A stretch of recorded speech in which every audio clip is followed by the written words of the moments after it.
Our guest this episode is Michael Buckbee, co-founder of Knowatoa.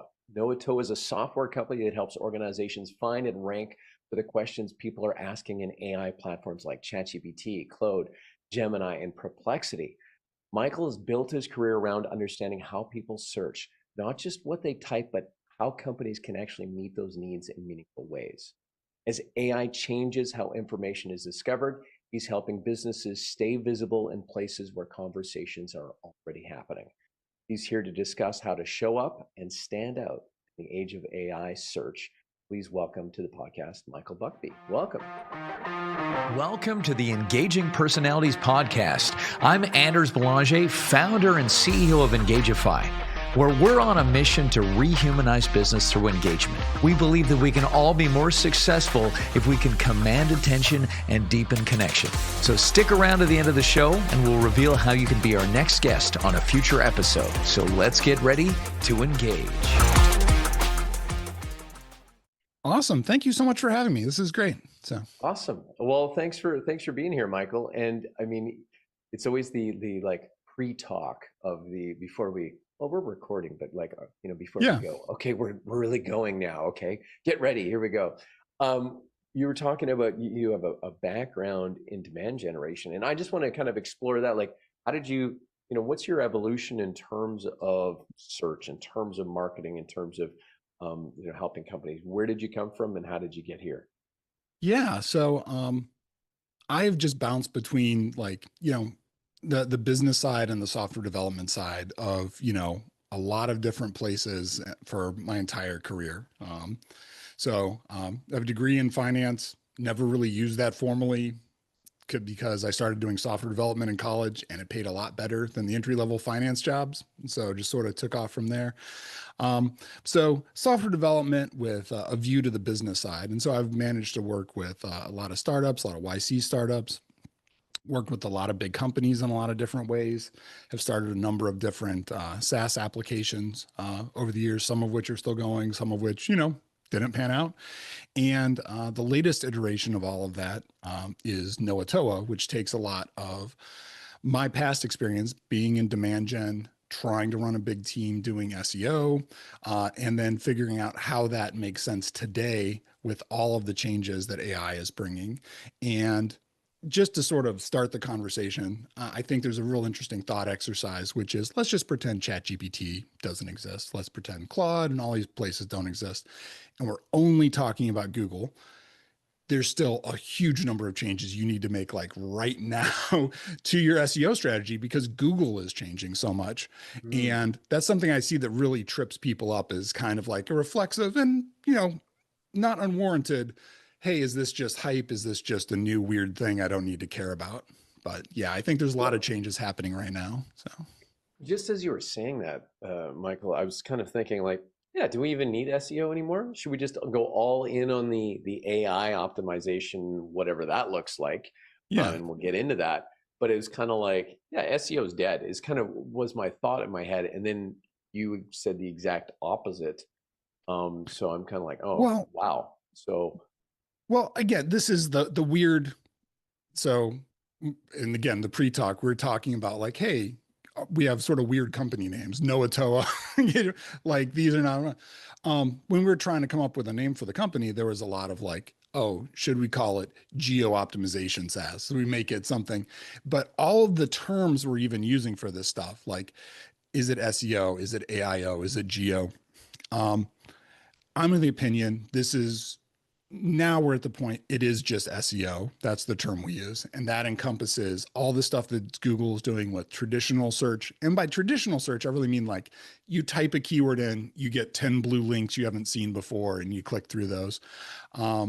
But Google has now changed a lot of that. Like even pre-AI, the experience you got doing a local search or a search in maps or an e-commerce search was real different from that. It was a lot more pay to play. It was a lot more structured. And there's an interesting lens to look at all this through like a Google product manager's viewpoint, which is that the 10 blue links was giving away a lot of value and that this is an opportunity for them to extract more money out of all of us for searches as we move into AI. But but AI is just changing, I think, because there's qualitative improvements happening due to SEO is changing because of the qualitative improvements of AI. So Yeah. I mean, it's a weird time right now because there's a lot of people who aren't even using Google anymore, and they're just going straight to ChatGPT as their search engine, if you will, right? So, what are some things that, companies need to be starting to tweak or change or focus on? Like, I mean, I don't even know where to start. Like, I don't know what I don't sure. know, and so many people are So probably in a similar position. So I think a lot of people are at least familiar with the basics of like, hey, to be in Google, you have to let Googlebot index your site. It has to come through, it has to read all the pages, understand what's on the pages, and then depending upon if that answers the search question that, people are entering, it'll come up. Or even if they just type in your brand name. And so there's a very structured and established way to go about that with Google Search Console, with other things. That doesn't really exist on the AI side. There's no Search Console for ChatGPT, for existence. Hmm. So, what we recommend is that there's some ways you can test if these different bots can come and reach your site, if they can go through it and understand it in the same way that, Google indexes your site. And there's an interesting verbal tick there, which is that most of the time when you see articles about this, oh, Google indexes your site. They, go through it. Oh, these LLMs, these AIs, they scrape your site. They take the information to do their training, when really it's a very parallel type of exercise that, traditional Google was doing and AI search.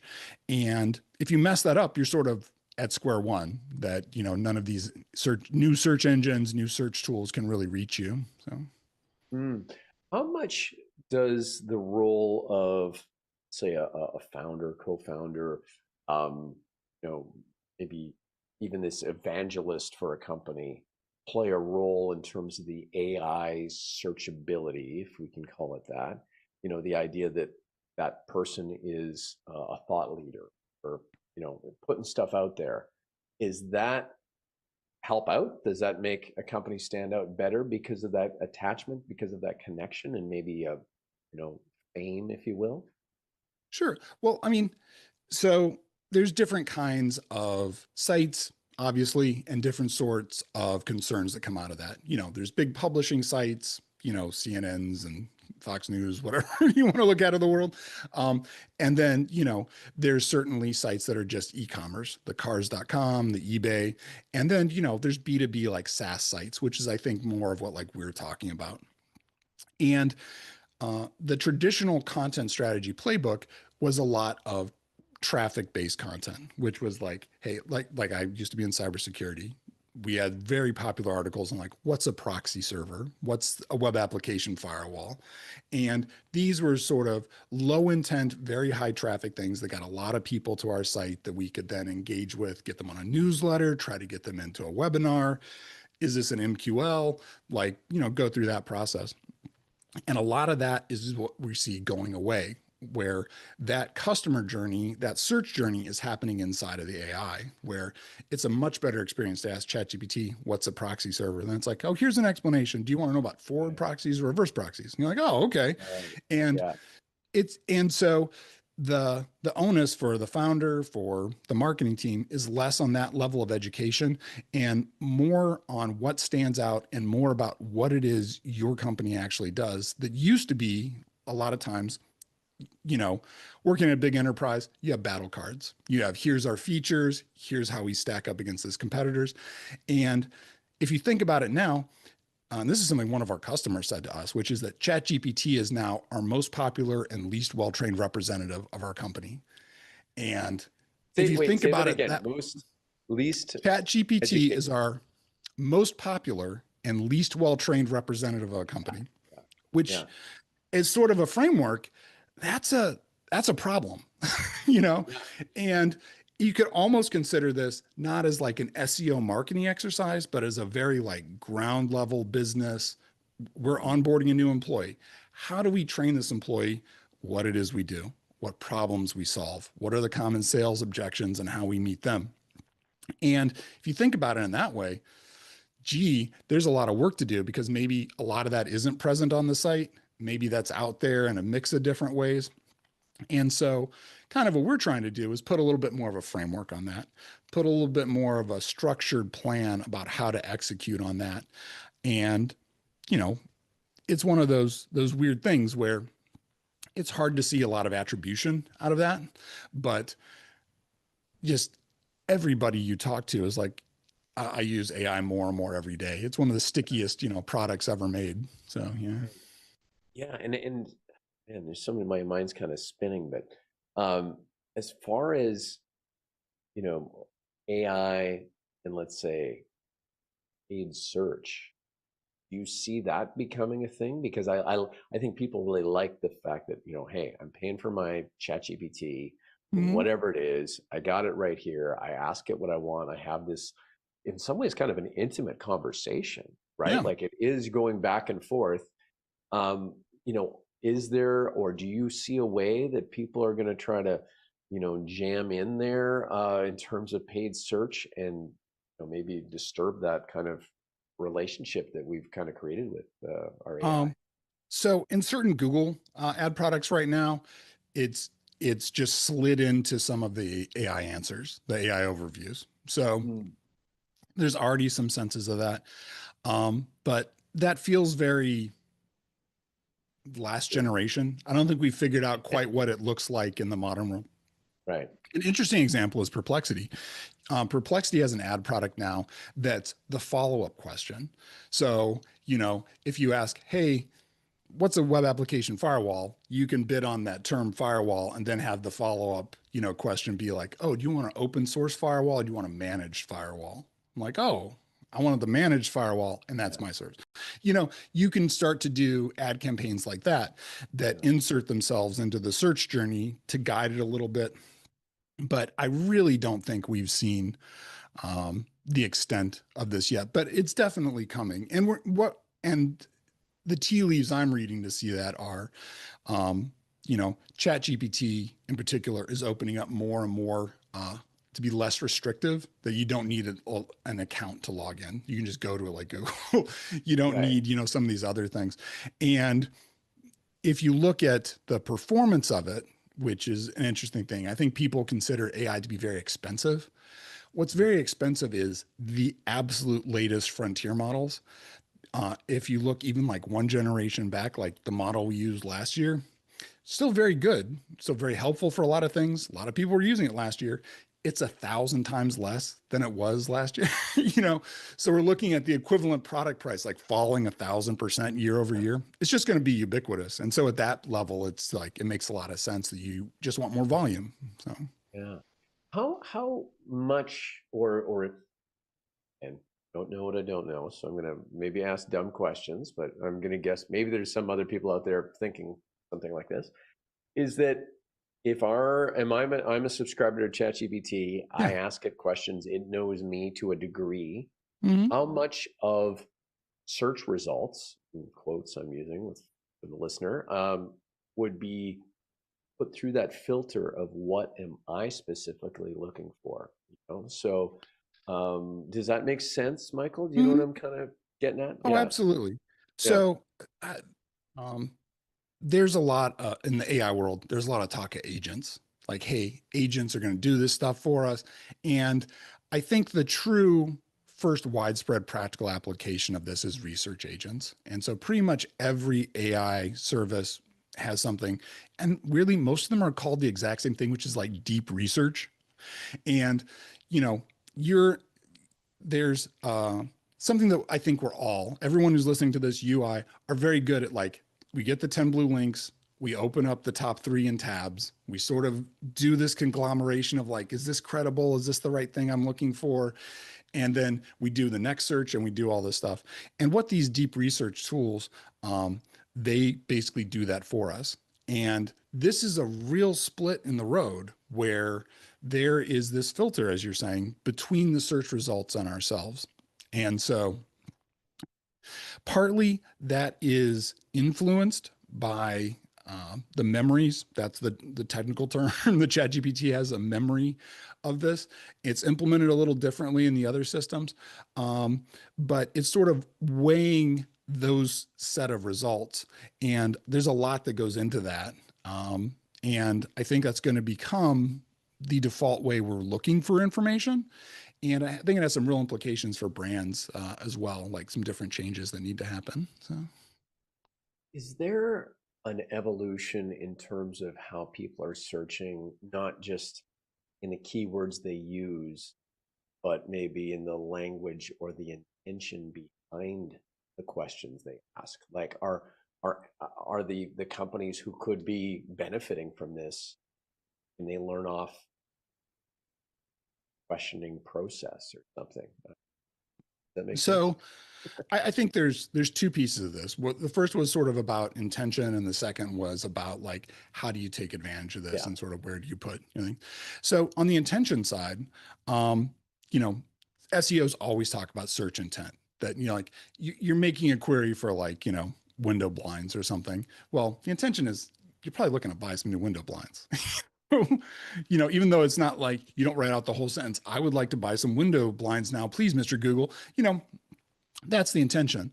And what we're seeing with AI, and I mentioned before, like we're all experts at doing the summarization of the search results. The other thing we as humans are experts at is abstracting out, oh, I'm working on a particular problem. I'm going to abstract out one piece of this and make a query about it. It's going to go do the thing. I'm going to summarize those. Then I'm going to like recontextualize it into my actual problem. And uh, a real interesting canary in the coal mine is software development. I don't know if you have a software development background, No, sorry. but there has been a wild sea change in the number of technical programming questions that are asked in Google across the entire internet because of the AI tooling. Because imagine you're working in your code, you have a car website where you're selling cars. You're like, oh, I need to loop over all the cars in this. Oh, I forget how to write the loop. I'm going to go out to Google. I'm going to ask for like, hey, how do I write a JavaScript loop? Well, now you actually just take your chunk of code, you copy it and you paste it in. You don't do this abstraction. And even more, it happens right inside of your tooling. And we're seeing just massive, massive drops of this stuff. Personally, as a software developer, the amount of times I Google for information now for that particular niche has just fallen like 95%.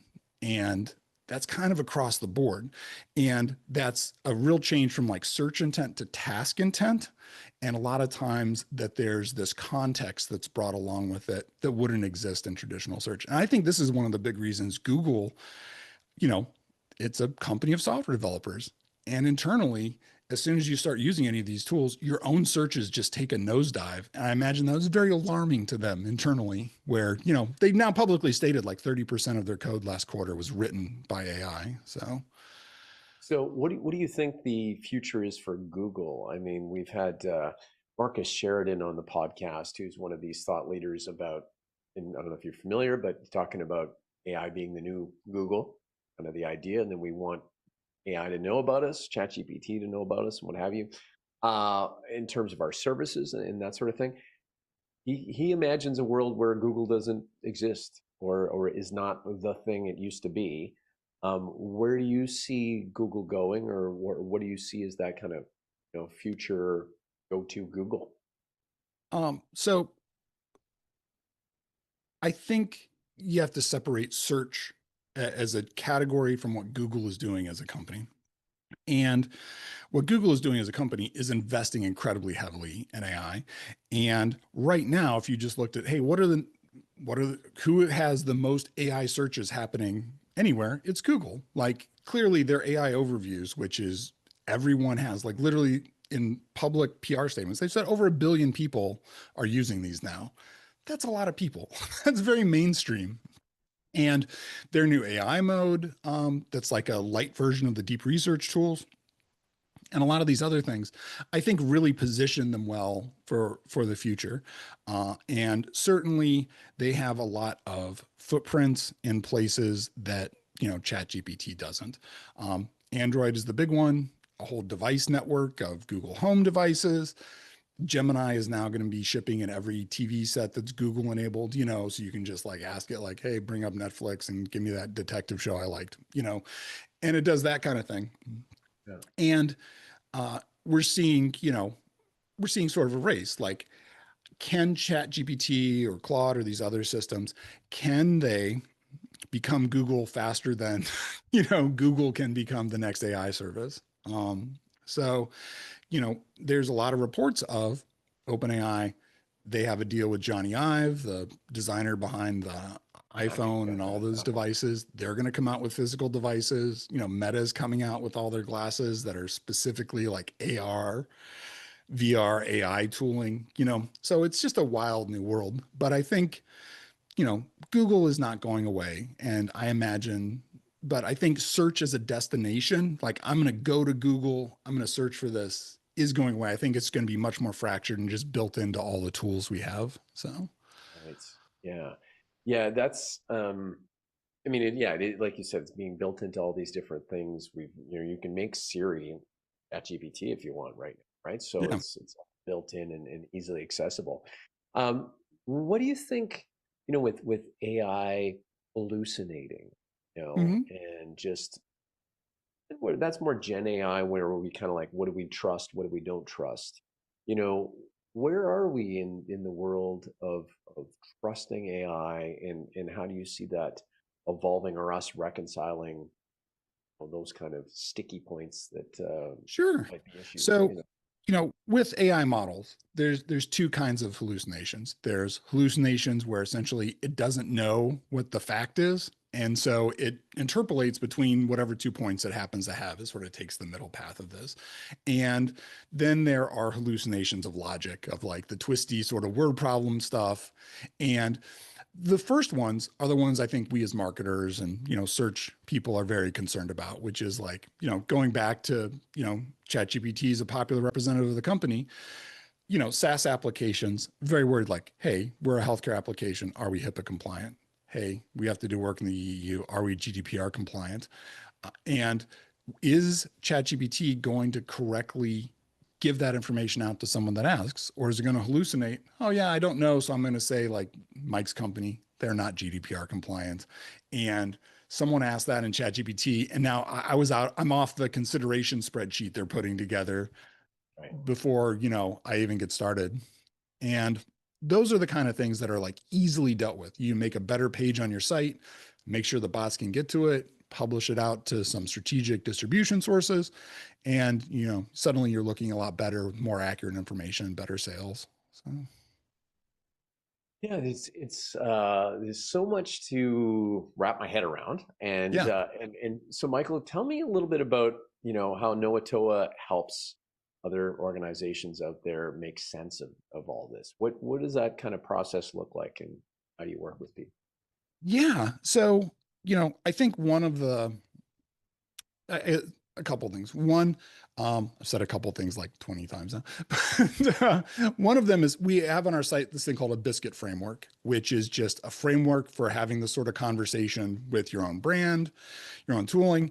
And it's to try to make this transition a lot more smooth, which is that people still use Google, traditional search. There's still a lot of traffic that comes from it.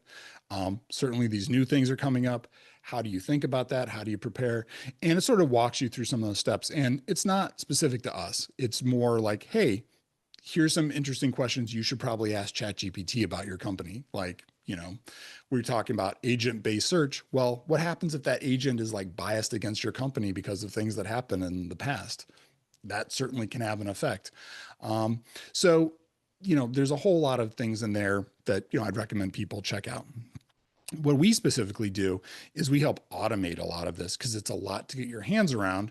And I think, we're talking about the future of Google. Google in the past has just had a stranglehold on search. 90+% of all searches that are done, happen in Google. And so it's pretty easy, just like we're just going to work on Google and everything else will sort itself out. I think the future is going to be much more fractured, where we're going to see searches happening in a lot more different places. There's a lot more to keep track of, and a lot more individual tactics that need to happen in order to do well across all these different sites. So, So tell me a little bit about, I guess, battle of the, like, you had the search engines, and Google mhm. won, right? The Yahoos, and Yeah. I can't even think of any other search Alta engines right now. Vista, Ask Ask Jeeves, Jeeves. I don't know, yeah. all, yeah, those other ones. Mhm. Where are we at in terms of the AI, the different, AI? So we talked about Claude, we talked about Mhm. Perplexity, Gemini, ChatGPT. Let's say I'm a business who wants to do this AI optimization or Mhm. search engine Yeah. optimization. You're saying, how do you like by playing to one, are you playing to all, or do you have to attack each of these separately in terms of the AI optimization? What would that look like, Michael? So I think there's an overall strategy, and this is where I go back to like a content strategy. And, a content strategy is not exclusive to search. That's also the type of content you're putting out on social, that's on your site, that's sales, support. Um, all of that is a content strategy. And so I think there is a change in that content strategy, which is less like low intent educational resources like mini Wikipedia articles for your niche and more supportive sales type things about like, hey, exactly what you solve, exactly how you solve it. And so when people do those searches, you come up in them. As an added bonus, those are great things to have on your website and your socials in any case. And so that's how we're seeing sort of our best customers, execute on this, which is that, trying to optimize for AI search is a different approach. And, but it's not throwing all your weight into just that. It's trying to improve a lot of different pieces of this. And then when you come down into, some of the more specifics of, hey, we want to do well on ChatGPT. ChatGPT, OpenAI, they have like a $13 billion relationship with Microsoft. Part of that relationship is Microsoft owns LinkedIn and Microsoft owns GitHub. And explicitly, they're allowed to train on materials from LinkedIn and GitHub. So if you would like to do well on that, you need to take your articles that are on your site and republish them on LinkedIn. A real big taboo in the traditional SEO world was duplicate content penalties, where you never wanted to take your content and have it on a bunch of different sites. That's basically, in my opinion, gone away, where you want to take the information that matters the most about your company and spread it out as far as you can. And so literally like take the article off your site and republish it on LinkedIn, where Yeah. that's a good tactic anyway. So you don't And have to spin articles anymore like they used to, right? Where, yeah, swap out words and yeah, there's crazy. people still doing stuff like that, but Yeah. that's not, again, that's not a content strategy. That's a temporary hack that maybe gets you mentioned in a couple stuff and doesn't matter as much. What we're really trying to do is to get, everything helping to accelerate. And if you get 10 of those lined up, your company takes off where, Right. there's a content strategy that feeds into social, and part of that social strategy feeds into the AI search, and part of that AI search, gets you better, results. And so you get this nice feedback loop that just keeps accelerating. Yeah, a flywheel of sorts. Yeah, I think back to when SEO. I mean, I can't remember what I did wrong, but there was a little bit of some nefarious SEO. I Yeah. don't know what you call it, right? But link farm, I don't know, whatever stuff. And I can't remember if it was Penguin or Panda. Google Yeah. update hit me, and it was like went from the first page to like probably the 20th or something, and it was like I was Yeah. penalized. Do you think, or can you imagine any way that there is like negative or a blowback from any type of AI optimization that you could do? Well, it's such new territory. I don't think we've seen it yet. But certainly I think this ties into another misconception I see a lot, which is like, hey, can we actually influence these AI models? Can we Mm. actually change what's in them?